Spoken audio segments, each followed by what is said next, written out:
बहुत स्वागत है मेरे दोस्त। आप लोगों ने बहुत टाइम से एक वीडियो के बारे में आप लोगों ने बोला है कि ये जो होमगार्ड का पूरा फिजिकल है वो सर कैसे होगा, क्या होगा। इस वीडियो में पूरी जानकारी हम आपको देंगे। ठीक है। स्वागत है बालकगण आपका लैब पर। मेरा नाम है अमन श्रीवास्तव और हम आपको पूरी जानकारी इसके बारे में देते हैं, क्या दौड़ना है, कैसे दौड़ना है, क्या होता है। देखो, आप ये पहले तो सोच रहे होगे सर रिजल्ट नहीं आया, अभी अभी कैसे फिजिकल, अभी आगे सब पे बात करेंगे।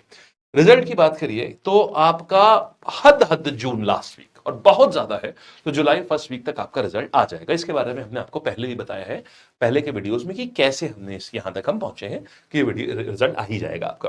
तो माने अब मई तो खत्म ही हो गया, मतलब इसी महीने मतलब जून में ही आपका ये रिजल्ट आ जाएगा, जून अंत में या जुलाई के पहले हफ्ते। अब देखिए उसके आने पर फिर आपको डीवीपीएसटी के लिए बुलाया जाएगा। अब सबसे पहले समझो, ये तो मिनिमम रिक्वायरमेंट है, मतलब ये तो ऐसा है कि आपका ये होना ही होना चाहिए। अगर ये नहीं है, अगर मान लो आप यू आर मतलब अनरिजर्व ओबीसी एससी कैटेगरी में से हो, आप पुरुष हो, अगर आप 168 के नहीं हो तो फिर तो मतलब नहीं हो सकता, फिर आगे कार्यवाही आगे नहीं बढ़ेगी।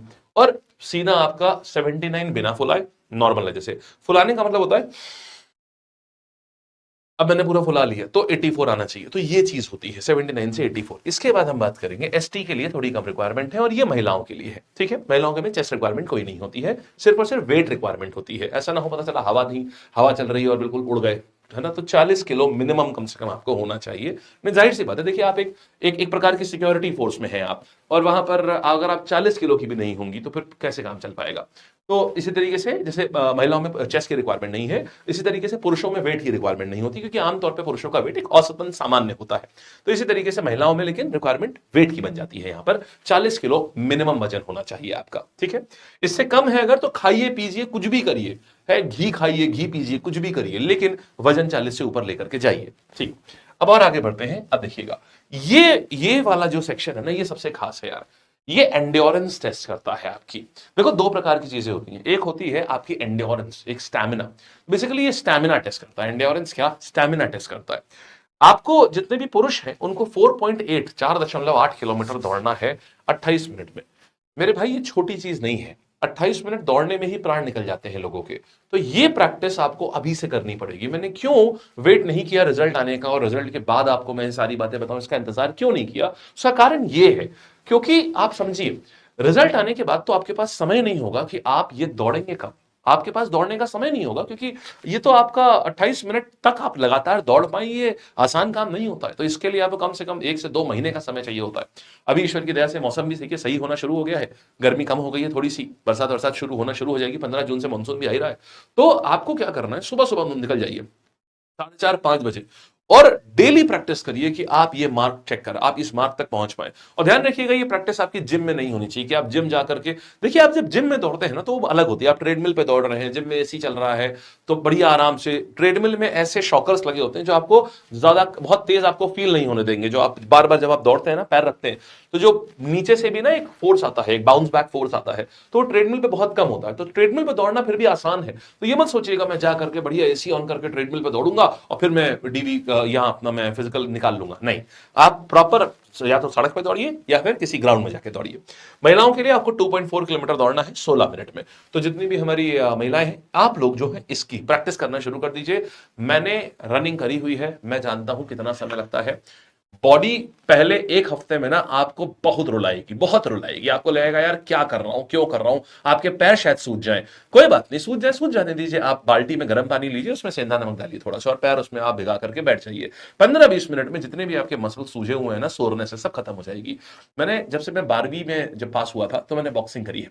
तो बॉक्सिंग में हमारे जो कोच साहब होते थे, तो आते ही सबसे पहले उनका फिक्स था कि 1.5 से 2 किलोमीटर चक्कर लगवाते ही लगवाते थे। पहले हफ्ते में ना आपको बहुत अजीब लगेगा, आप मुश्किल से शायद अगर आप कभी नहीं दौड़े तो 400 मीटर से 700 मीटर आप दौड़ पाएंगे।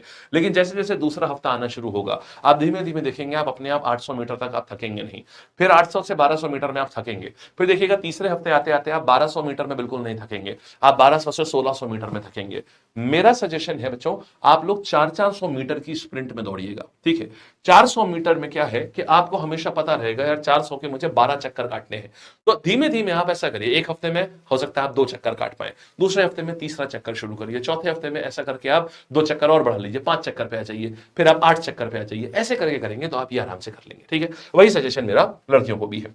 अभी देखो, कोई भी माप अगर आपकी पहले से हो रखी है कि आपने मान लीजिए सीने की माप है, लंबाई की माप है, या आप सोचिए किसी डॉक्टर से सर्टिफिकेट लेके चले जाए, कुछ नहीं, वहीं पर बोर्ड नापेगा, जो भर्ती बोर्ड है उन्हीं के अफसर नापेंगे। अगर आप पहले से कुछ भी लेके जाते हैं तो वो मान्य नहीं होगा किसी भी तरीके से। एक चीज और बता दूं, जो बहुत सारे बच्चे ने पिछली बार देखा है कि उनकी माप सही होती है, लेकिन वहां ना बहुत सारे बच्चे होते हैं, तो कई बार क्या होता है भर्ती बोर्ड पे ना जल्दबाजी में करता है, अरे हाँ हाँ चलो निकलो, तुम नहीं सेलेक्ट हो, जाओ तुम्हारी हाइट कम है। अगर आपको ऐसा लग रहा है कि भर्ती बोर्ड ने गलत आपको नापा है, उसी समय उसी दिन वहां क्या करिए, तुरंत का तुरंत आप वहां पर ऑब्जेक्शन आप उसी समय रेस कर सकते हैं। अगर आप वहां से निकल आए, बाद में आपको लग रहा है यार हमने तो पता ही नहीं था, यार किसी ने हमें बताया ही नहीं कि ऑब्जेक्शन भी किया जा सकता है, बिल्कुल किया जा सकता है। वहीं पर एक ऑफिसर बैठा होता है, आप ही के सेंटर पे, वहीं पर आप बोलिए कि नहीं मुझे ऑब्जेक्शन है, वो दोबारा आपकी माफ करेंगे। फॉर्म भरना होता है, फॉर्म भर देना और वो आपकी माफ दोबारा ले लेंगे आपकी। तो घर आके अगर आप एक बार घर आ गए, अगले दिन जाएंगे कुछ नहीं हो पाएगा, ये ध्यान रखिएगा। इसलिए मेरा ये पूरा वीडियो बनाने का मकसद यही है, यही सही समय है इस वीडियो को बनाने का। हम ऑलरेडी कट ऑफ वाला हम सब बता चुके हैं आपको कि कितने कट ऑफ वाले बच्चे जो हैं इसकी तैयारी करना शुरू कर सकते हैं। जो हमने कट ऑफ बताया है, मोर और लेस विश्वास मान के चलिए लगभग लगभग उतना ही आएगा, ठीक है। इतना जो एक्सपीरियंस से बता रहा हूं इतने सालों का, कि लगभग लगभग कट ऑफ उतना ही आता है जितना टीचर्स जो हैं, जो भी जिन्होंने भी थोड़ा लंबा चौड़ा पढ़ा रखा है, जो एक्सपेक्ट करते हैं उसी का करीब ही रहता है। तो हमने भी आपको बिल्कुल एकदम जो बताया हुआ है, हम जो बताते हैं आमतौर पर उसी के पास रहता है कट ऑफ। तो आप कट ऑफ वीडियो देख लीजिए, जिन्होंने बच्चों ने नहीं देखी है हम नीचे कॉमेंट में पिन करा देंगे, आप वहां से वीडियो को क्लिक करके आप देख लीजिएगा, कट ऑफ हमने सब बताया है उसमें, ठीक है। तो ये है पूरी कहानी। इसके बाद क्या करना है सुनिएगा।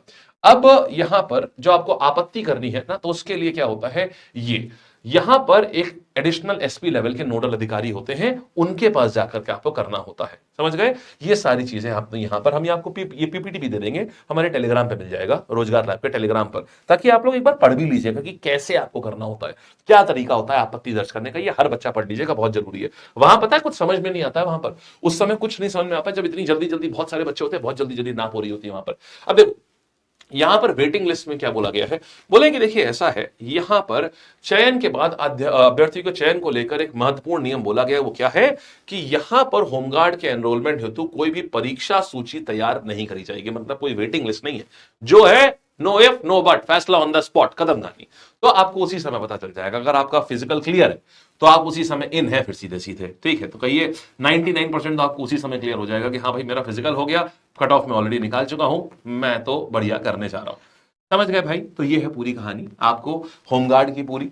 इसके बाद भी अगर आपको कोई और राय लेनी हो, तो आपको फिर भी अगर आपको रनिंग में प्रॉब्लम आ रही, कुछ भी आ रही, तो आप हमें बता दीजिएगा। हम आपको बहुत एक्सपर्ट लोगों से भी हम आपको मिलवा देंगे, जो आपको ट्रेन करेंगे, क्योंकि हम ऑलरेडी एक एथलीट में रह चुके हैं, ऑलरेडी हम बॉक्सिंग में रह चुके हैं, तो हमको पता है कि फिजिकल जब शुरू करा जाता है तो उस समय तो बड़ा दर्द होता है, लेकिन इसके बाद बताऊं, सही बताऊं, एक हफ्ते बाद ना जो आनंद आना शुरू होता है वो बहुत अच्छा होता है, क्योंकि आप खुद की बॉडी को ट्रांसफॉर्म होता हुआ देख रहे होते हैं, उसका आनंद ही अलग होता है। ठीक है दोस्तों, चलिए जय हिंद, बहुत बढ़िया से करिए, और जो भी कोई दिक्कत है निश्चिंत रहिएगा, लैब आपके साथ में है, हम सब आपके साथ में हैं। किसी भी प्रकार की छोटी सी भी आपको आवश्यकता होगी तो लैब आपके साथ में खड़ा हुआ है, नौकरी तक आपके साथ रहेगा वो। ठीक है जी, धन्यवाद।